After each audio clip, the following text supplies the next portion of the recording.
Madam, ಈಗ ಮಲ್ಲಿಕಾರ್ಜುನ್ ಖರ್ಗೆ ಅವರು ಇವತ್ತು ಬೆಳಗ್ಗೆ ಒಂದ್ ಮಾತು ಹೇಳಿರುವಂತದ್ದು, ಹೌದು ಕರೆದು ಮಾತನಾಡುವ ಅನಿವಾರ್ಯತೆ ಇದೆ, ನಾವು ಕರೆದು ಇಬ್ರು ಕೂಡ ಮಾತನಾಡ್ತೇವೆ ಅನ್ನೋದನ್ನ ಹೇಳಿದ್ದಾರೆ ಮೇಡಮ್.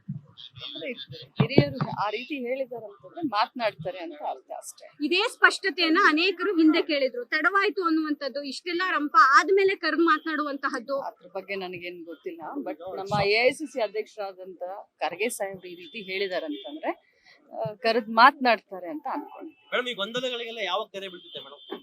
ಹೇಳಲಿಕ್ಕೆ ನಾನು ಯಾರು, ಬಟ್ ಅಧ್ಯಕ್ಷರು ತಮ್ಗೆ ಹೇಳಿದಾರಂತ ತಾವೇ ಹೇಳ್ತಾ ಇದ್ದೀರಾ. ಸೊ ಆದಷ್ಟು ಶೀಘ್ರದಲ್ಲಿ ಇದಕ್ಕೆಲ್ಲ ಒಂದ್ ತೆರೆ ಬೀಳುತ್ತೆ. ನಾಯಕತ್ವ ಬದಲಾವಣೆ ಆಗ್ಬೇಕಾ ಬೇಡವಾ ಮೇಡಮ್? ಏನು ನನಗೆ ಅದ್ರ ಬಗ್ಗೆ ನೀವು ಕೇಳಲಿಕ್ಕೆ ಹೋಗ್ಬೇಡಿ. ಸಂಪೂರ್ಣವಾಗಿ ಹೈಕಮಾಂಡ್ ಅವರು ಏನ್ ಹೇಳ್ತಾರೆ ಅದನ್ನ ಅವರು ಕೇಳ್ತಾರೆ, ಇವರು ಕೇಳ್ತಾರೆ, ನಾವು ಕೇಳ್ತೀವಿ. ಹೈಕಮಾಂಡ್ ಏನೇ ನಿರ್ಧಾರ ತೆಗೆದುಕೊಂಡ್ರು ಲಕ್ಷ್ಮೀ ಹೆಬ್ಬಾಳ್ಕರ್ ಅದಕ್ಕೆ ಬದ್ಧ.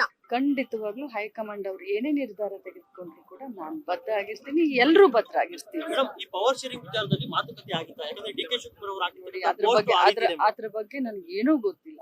ಅದ್ರ ಬಗ್ಗೆ ನನಗೇನು ಕಲ್ಪನೆನೂ ಇಲ್ಲ, ನನಗೇನು ಗೊತ್ತಿಲ್ಲ. ಮತ್ತು ಆ ಮಟ್ಟಕ್ಕೆ ನಾನು ಮಾತಾಡುವಂತ ಇದನ್ನು ಕೂಡ ಮಾತನ್ನ ಉಳಿಸ್ಕೊಳ್ಳೋದು ಪ್ರಪಂಚದ ಅತ್ಯಂತ ದೊಡ್ಡ ಧರ್ಮ ಅಂತ ನೋಡಿ. ತಾವು ಹೇಳ್ತಾ ಪೋಸ್ಟ್ ನಾನು ಕೂಡ ಬೆಳಗ್ಗೆ ನೋಡಿದ್ವಿ. ಬಟ್ ಈ ಮಾತನ್ನ ಅವ್ರನ್ನ ಕೇಳಿದ್ರೆ ಯಾವ ಸಂದರ್ಭ ಏನು ಅಂತ ಅವ್ರು ಇದಕ್ಕೆ ಕ್ಲಾರಿಟಿ. ಲೇಟೆಸ್ಟ್ ಹಾಗೂ ಇಂಟ್ರೆಸ್ಟಿಂಗ್ ಸುದ್ದಿಗಳಿಗಾಗಿ ಬಾಸ್ ಟಿವಿ ಕನ್ನಡ ಚಾನೆಲ್ನ ಸಬ್ಸ್ಕ್ರೈಬ್ ಮಾಡಿ. ಹಾಗೆಯೇ ಬೆಲ್ ಐಕಾನ್ ಪ್ರೆಸ್ ಮಾಡಿ. ಇದರ ಜೊತೆಗೆ ಫೇಸ್ಬುಕ್, ಇನ್ಸ್ಟಾಗ್ರಾಮ್, ಎಕ್ಸ್ ನಲ್ಲೂ ಮಿಸ್ ಮಾಡದೆ ಫಾಲೋ ಮಾಡಿ.